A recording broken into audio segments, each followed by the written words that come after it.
नमस्कार। चुनाव पे चर्चा में हम फिर एक बार आए हैं लालगंज के जाने माने चेहरे एडवोकेट संतोष कुमार के यहाँ, जो नगर परिषद पे खुलकर आरोप लगाते थे, मुखर टाइप से बयान देते थे और डायरेक्ट आरोप लगाते थे लोगों पे कि फलाने आदमी ने फलाना घोटाला किया, ये किया, वो किया। जी, सबसे पहले मैं आपके चैनल को धन्यवाद देना चाहता हूँ। मेरा नाम संतोष कुमार हुआ। मैं नगर परिषद उपसभापति का वर्तमान में उम्मीदवार हूँ। सर, आपका चुनाव चिन्ह भी आ चुका है और लोगों के बीच आप काफ़ी एक्टिव हैं, लोग से हर दिन मिलना जुलना आपका चालू हो चुका है। लोगों के बीच जब जा रहे हैं तो आपको लोगों के द्वारा किन शिकायतों को सुनना पड़ रहा है, लोगों की कौन सी समस्या है जो आपको लोग बता रहे हैं, इस पर कुछ बताइए आप। जी, लोगों के बीच काफ़ी समस्याएं, मूलभूत समस्याएं आ रही है, जैसे सड़क, सफाई, जो एनजीओ के द्वारा 2 वक्त सफाई होना चाहिए था, कई सप्ताह तक सफाई नहीं हो रही है। यह समस्या लोगों के बीच आ रही है। कचरा उठाव नहीं हो रहा है, नाला का सफाई नहीं हो रहा है, नाला नहीं है, कहीं नाला है तो ढक्कन नहीं है, टूटा फूटा हुआ है। अब लगभग शहर की सारी सड़कें टूटी फूटी है, जीर्ण शीर्ण अवस्था में है। बाज़ार में अतिक्रमण की समस्या है, बाज़ार से भी लोगों का आता है कि भाई काफ़ी अतिक्रमण है, जाने आने में काफ़ी परेशानी होती है।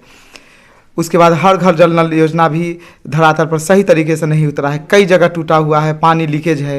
ये सब मूलभूत समस्याएं आ रही है। सबसे बड़ी समस्या आ रही है जनता का कि जो प्रत्याशी के रूप में रहे हैं उन लोगों ने मोटी मोटी रकम लेकर लोगों को आवास स्वीकृत किया है। मुखर है वह जनता इस बार कि मैं उन लोगों को, उन प्रत्याशियों को सबक सिखाऊंगा। 25,000 30,000 घूस लेकर आवास योजना स्वीकृत करवाया। फिर आप आरोप प्रत्यारोप की दौर में चले आए, फिर अब एक नया आरोप लगा रहे हैं आवास योजना में घूस का।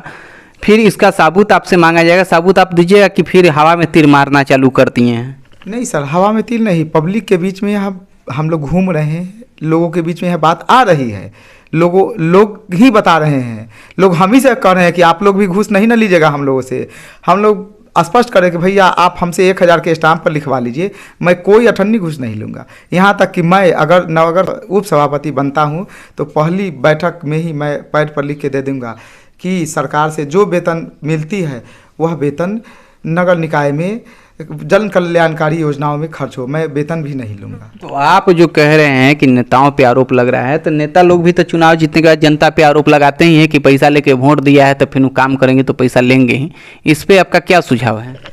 सर, जब आप नेता, लीडर, आप जब समाज में आते हैं समाज को बदलाव लाने के लिए, लेकिन जनता अगर प्रलोभन का शिकार हो रहा है तो आप वहाँ मार्गदर्शन दीजिए, उसको बोलिए, समझाइए। लेकिन आप भी अगर उसी में आ जाइएगा तो आप में और उसमें अंतर कहाँ रहा? तो मार्गदर्शन क्या है देगा भाई? सत्ता का मतलब होता है सुख भोगना, तो सुख भोगने के लिए पैसा खर्चा करके ही तो चुनाव जीतेगा ना लोग, फ्री में तो जीतेगा नहीं। जब जनता पैसा लेगा तो नेता भी काम कराने के वजह में तो पैसा लेंगे ही। तो इसको आप घूसखोरी बता देते हैं, घोटाला बता देते हैं, ऐसा क्या है?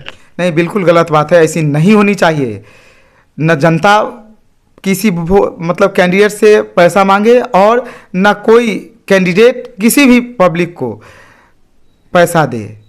लोकतंत्र का अगर इस तरह से हो रहा है तो लोकतंत्र का हत्या हो रहा है, बिल्कुल गलत हो रहा है। खैर वो छोड़िए, आप एक चीज़ बताइए कि सुनने में आ रहा है कि आप बुक छपवा रहे हैं और बुक में काफ़ी आरोप प्रत्यारोप भी लोगों पे लगाए हैं, लोगों की घोटाला की फाइल भी खोल दिए हैं, बुक में छपवा दिए हैं और आप भी कुछ अपना घोषणा जारी किए हैं। तो सबसे पहले हम अगर बात करें आरोप लगाने की, तो आपने क्या क्या आरोप लगाए हैं बुक के जरिए लोगों पे?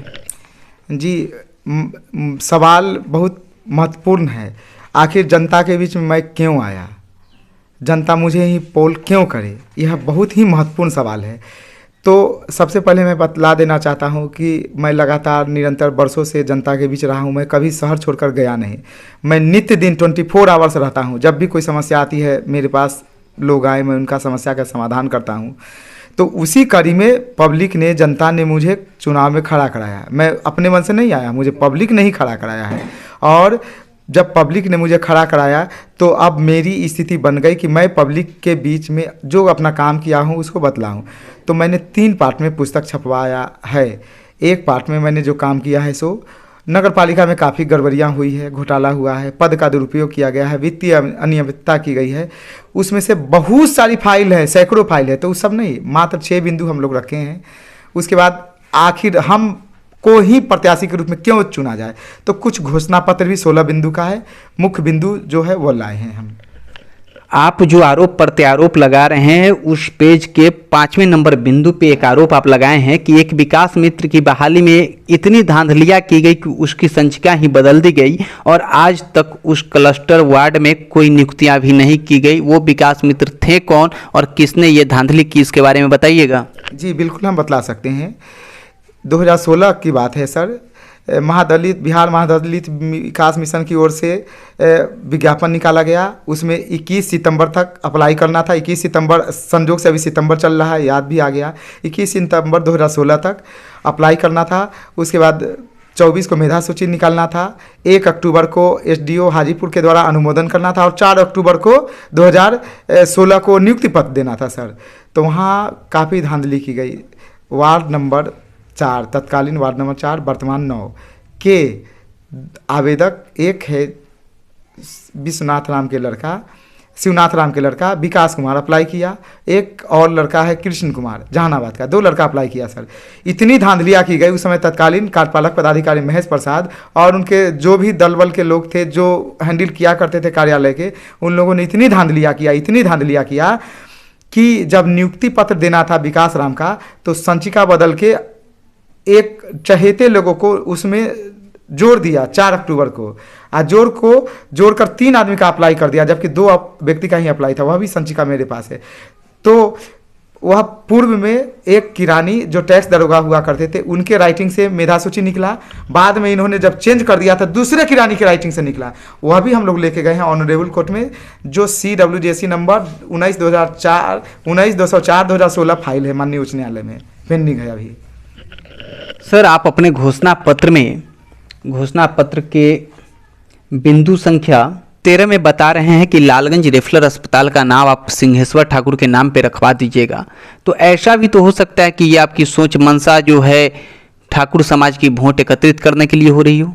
नहीं सर, ठाकुर समाज के वोट के लिए नहीं हो रही। हम बहुत पहले से ही अपने समाज में लोगों को आग्रह किया करते थे कि हमारे समाज के, जिस समाज में हम हैं, शहीद सिंहेश्वर ठाकुर हुए, आज तक कोई जानने वाला नहीं है, एक मूर्ति भी उनका नहीं बना। मार्केट में घूम रहे हैं, लोगों का क्या राय है? आपको लोग सत्ता के गति पे बैठाएंगे या फिर ये हवा में ही चलते रह जाएगा?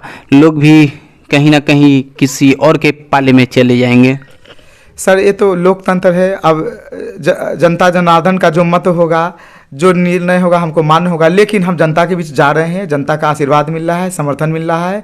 सभी लोग हमको नेता ना अपना बेटा मान रहे हैं, बस। आपका चुनाव चिन्ह क्या आया है? जी, मेरा चुनाव चिन्ह आया है बत्तख छाप, जो क्रम संख्या 14 पे है। लोगों का सहयोग कितना मिल रहा है? अपार समर्थन मिल रहा है। हम तो शुरू में आपसे कहे हैं सर कि जनता ने ही मुझे खड़ा कराया है, तो इसमें संदेह की क्या बात है। मैं जहां जा रहा हूं काफ़ी समर्थन मिल रहा है मुझे। सर, आप लालगंज को अनुमंडल बनाने के लिए कई बार आवेदन दिए हैं, सब कुछ किए हैं, घोषणा पत्र में भी दिए हैं कि 2027 तक बन जाएगा। इस पे आप कितना अडिग हैं? जी, इस पर सर हम 4 जून 2006 को जब माननीय मुख्यमंत्री जी के यहाँ से मिले थे, तभी से मेरा आवेदन पर कार्रवाई शुरू हुआ। पहले जानकारी हुआ करता था कि बहुत सारे एमएलए एमपी इस मुद्दा को उठाते थे, लेकिन मैंने सब पता किया तो सीएम सेक्रेटरीट में उसके पूर्व किसी का आवेदन था ही नहीं। हवा में लोग तीर चलाते थे। तो जब मेरा 4 जून 2006, उसके बाद 14 जुलाई 2007 से आवेदन चला, वही आवेदन बढ़ते बढ़ते फाइनल हुआ, जो आज सारा औपचारिकता पूरा कर लिया है। मंत्रिमंडल का घोषणा पत्र होगा, जिस दिन होगा घोषणा कि अनुमंडल बनना है, उस दिन घोषणा हो जाएगा लालगंज का। एकदम 99% कंप्लीट हो चुका है वर्क मेरा। आप जो अपने लेख्य में दिए हैं कि लालगंज में बहुत सारी घोटाला हुआ है, इसलिए अपने हक और हकूक़ के लिए लड़ें एवं किसी के बहकावे में ना आए, तो आपको क्या लग रहा है कि जनता अपने हक के लिए लड़ेगी या फिर बहकावे में आ ही जाएगी? देखिए सर, जो व्यक्तिगत रूप से मर्माहत होता है तो उसको कष्ट याद आता है। जैसे पिछले साल बाढ़ की जो समस्या आई थी, पूरा शहर जूझा है सर, इसलिए किसी के बहकावा में नहीं आ रहा है। सारा शहर एक मत हो चुका है, विकास विकास विकास, घोटाला का विरोध, गंदा का विरोध। तो सर, आप क्षेत्र में घूमकर आप पता कर सकते हैं, मुझे तो महसूस हो रही है बदलाव चाह रहा है पब्लिक लालगंज का। एक आरोप आपके द्वारा लगाया गया है कि नगर पालिका की राशि 10,57,600 को दूसरे विभाग यानी पुलिस विभाग के जीर्णोद्धार हेतु यानी अपने विभाग से बाहर जाकर खर्च किया गया है, लेकिन वो पुलिस विभाग जिस पे आप आरोप लगा रहे हैं वो भी नगर पालिका के ही अंदर में है। तो नगर पालिका का पैसा पुलिस के नाका चौकी की मरम्मती में लगाना, क्या यह अपराध था या फिर घूसखोरी के ही शिकार हुआ है? जी बिल्कुल गलत हुआ है, बिल्कुल गलत हुआ है, बिल्कुल गलत हुआ है। इसलिए कि मैटरनल इंस्टीट्यूशन उसका है नगर पालिका, और नगर पालिका को जब अपना काम करने के लिए फंड नहीं है तो वहाँ अपना पैसा का दूसरे फंड में कैसे दे दिया, जबकि पुलिस नाका के लिए पुलिस निर्माण निगम अलग से है। तो जब आप अपने फंड अपने कार्य योजना को अपने माने क्षेत्राधिकार में नहीं कर रहे हैं, आउट ऑफ क्षेत्राधिकार कैसे चले जा रहे हैं? सर, जनता के बीच आप एक मुद्दा उठाए थे पोर्टेबल मूत्रालय का। जब 2014 में 93 शौचालय परमानेंट शौचालय बनाया गया था तो फिर पोर्टेबल की क्या ज़रूरत थी? उस 93 शौचालय के ऊपर जनता के बीच जा रहे हैं तो लोग बता रहे हैं कि ना कि हाँ ये बना या नहीं बना, कुछ ऐसा? जी काफ़ी जनता का कहना है कि हाँ साहब हम लोग देखे थे, बना था ईंट का। तो 2012 में 93 पास हुआ, लेकिन योजना संख्या 3/15/16 के तहत 2016 में बना 135, पास हुआ 93, बना 135 15/16 में, योजना संख्या 3/15/16। तो सर हम यही पब्लिक के बीच रखे हैं कि जब 135 बन गया 16 में तो 17 में 100 बनाने का औचित्य कहाँ हुआ? 135 जो 16 में बना वो आपको कहाँ कहाँ दिख रहा है, सो बताइए। कहीं नहीं दिख रहा है, ना 135 का दिख रहा है, ना 51 लाख वाला 100 दिख रहा है, कहीं नहीं दिख रहा है सर। फिर आप जनता आपको कैसे बता दिया कि हाँ सर बना था ईंट वाला, सो हम देखे थे? या तो जनता आपसे झूठ बोल रहा है या आप हमसे झूठ बोल रहे हैं? नहीं बिल्कुल सर, पब्लिक भी देखा, हम भी देखे हैं, उसका डॉक्यूमेंट्स भी है, अभी बनते हुए आप देखे थे? जी बिल्कुल हम देखे हैं। कहाँ देखे थे? मैं सबसे पहले गुदरी के पास में जो मछली बिकता है उसके बगल में किराना दुकान है, वहाँ पर एक बना हुआ था, मैं उसका इस्तेमाल भी किया था, मैं खुद उसका इस्तेमाल किया था। तो ऑलरेडी पहले मार्केट भी बना हुआ है सर, और मार्केट में एक शौचालय है भी, अभी भी है, हम भी गए हैं, देखे हैं, एकदम रोड पे सर। 135 एक शौचालय की बात नहीं हो रही, बात हो रही है 135 की। तो 135 आपने कहाँ कहाँ देखा, सो बताइए सर। वहाँ हम एक देखे थे, उसके बाद नगर पालिका के आगे एक देखे थे, तिनपुलवा के आसपास में एक देखे थे, लेकिन टोटल काउंट 135 हुआ, सो हम नहीं जानते हैं कि टोटल 135। यानी आपके हिसाब से 5 से 6 बना, कुछ बना होगा, लेकिन 135 कहीं है नहीं। लेकिन वो 5 से 6 भी धरती निकल गई क्या भूकंप में, या कहीं और चला गया? कुछ है ही नहीं, एक ईंटा नहीं है उसका भी। अच्छा ये बताइए कि आप तो आरोप लगाने के लिए ही जाने जाते हैं, आरोप भी लगा रहे हैं लोगों पे।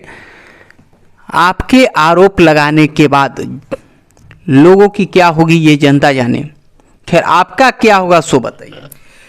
सर हम तो अपने हक हकूक़ के लिए, हम अपने टैक्स के लिए, अपने जनता जनार्दन के टैक्स के लिए आए हैं कि आपके टैक्स का दुरुपयोग हो रहा है, नागरिक अधिकार का दुरुपयोग हो रहा है, नागरिक अधिकार नहीं मिल रहा है, सिटीजन चार्टर लागू नहीं हो रहा है, इसलिए हम आ रहे हैं, लोगों को जगा रहे हैं। आगे जिनको सत्ता का लोलुपता है वो समझे, हम तो लोगों को जगाने का काम कर रहे हैं, जगाने में लोग हमको ले आया ऊप में, इसलिए हम आए हैं। हमको लोभ लालच सत्ता से नहीं है सर। ये सब राजनीतिक लॉलीपॉप लोग नहीं ना माने? नहीं सर बिल्कुल नहीं, निरंतर मेरा चलेगा, निरंतर चलेगा, जहाँ कहीं गलत होगा उसका विरोध चलेगा। उपसभापति में 18 कैंडिडेट हैं, 18 में से सिर्फ आपको ही जनता चुने, ऐसा क्या कुछ खासियत है आप में? सर इसके लिए तो हम आपको बतलाए हैं, बहुत सारी बातें हैं, हम बुक छपवाए हैं जिसमें से 13 बिंदु है जो हम काम किए हैं, सैकड़ों बिंदु है, लेकिन मुख्य लाए हैं, मुख्य गड़बड़ियाँ हैं वो बात लाए हैं। उसके बाद हम भविष्य में क्या काम करेंगे 16 बिंदु है, बहुत सारा बिंदु है, लेकिन मुख्य 16 लाए हैं। आप एक घोषणा पत्र में दिए हैं कि लालगंज के शहीद स्मारक के पास लाइट लगवाने का, लेकिन एक लाइट का कीमत कितना होता होगा? बहुत होगा तो 5,000, 10,000, 25,000, 50,000, और नगर पालिका आज तक 50 रुपया के एक बल्ब वहाँ नहीं टांग पाया, और न ही नगर पालिका के जनप्रतिनिधि टांग पाए, और आप अपने घोषणा पत्र में दे रहे हैं एगो 50 रुपया के बल्ब भी पहले लगवा देते, उसके बाद ना आप घोषणा पत्र देते हैं। सर हम अपने एक बार कह चुके हैं कि हम अपने पॉकेट से भ्रष्टाचार को बढ़ावा देना नहीं चाहते, हम भ्रष्टाचार विरोध करना चाहते हैं। और आपका जो प्रश्न है पॉकेट से देकर, तो वहाँ पर भ्रष्टाचार का समर्थन होगा, तो मैं वहाँ कतई नहीं, बल्कि हम महसूस किए हैं जब भी शहीद स्मारक पर गए हैं, आप लोग मीडिया के लोग ही बतला आए कि देखिए यहाँ पर एक लाइट भी नहीं, कितनी असुविधा होती है, हम भी महसूस किए। तो हमने यह कहा कि कुछ नहीं करना है, वोट से पास होगा, इतनी सारी एजेंसियां हैं, इतना सारा लाइट जो लग रहा है, एक लाइट सिर्फ बोर्ड से एक कलम चला देना है, भाई एक लाइट वहाँ लगना चाहिए। तो इसलिए हमने घोषणा पत्र में लाया है। मतलब एक चीज़ बताइए कि आप कह रहे हैं कि हम भ्रष्टाचार को बढ़ावा नहीं देना चाहते हैं, अपने जेब से पैसा लगा के लाइट बनवा के या लगवा के, तो इसका मतलब कि आज जो भी जनप्रतिनिधि 5 साल के अंदर खराब पड़े लाइट को बनवा रहे हैं, अपने जेब से लगवा रहे हैं, कोई नया भी लगवा रहे हैं, वो सब भ्रष्टाचार को बढ़ावा दे रहे हैं क्या? कराते हैं। अच्छा, चुनाव के वक्त ही क्यों, चुनाव के पूर्व क्यों नहीं? अभी चुनाव के वक्त ही क्यों लगवा रहे हैं, चुनाव के पूर्व क्यों नहीं, कहाँ थे? सरकार का एक एजेंसी है, जिस एजेंसी के माध्यम से यह सब क्रय हुआ, तो उस एजेंसी से अगर नहीं लगाया जाता है तो फिर मटेरियल जाएगा कहाँ? फिर वहाँ भी गड़बड़ियाँ होगी, लूट खसोट वहाँ भी होगा, जो आज तक होते रहा है। काम हुआ ही नहीं, अब पैसा उठ गया। जैसे गुदरी कॉम्प्लेक्स का 5 करोड़ का सर गुदरी कॉम्प्लेक्स बना हुआ है, जांच करवा लीजिए उसका भी, 5 करोड़ का राशि निकासी है, 5 करोड़, क्या 5 करोड़ का है? आप लालगंज नगर परिषद की जनता से क्या अपील करना चाहते हैं? जी, हम जनता से यही निवेदन करना चाहते हैं कि हे जनता जनार्दन, विकास के मुद्दे पर आप लोगों ने मुझे समर्थन देकर, आप लोगों ने मुझे खड़ा कराया है, तो आप मुझे उपसभापति के प्रत्याशी के रूप में क्रम संख्या 14 पर बत्तख छाप पर एक एक वोट देकर भारी से भारी मतों से हमें विजयी बनाएं, ताकि आपकी बात सदन में मैं प्रमुखता से रख सकूं।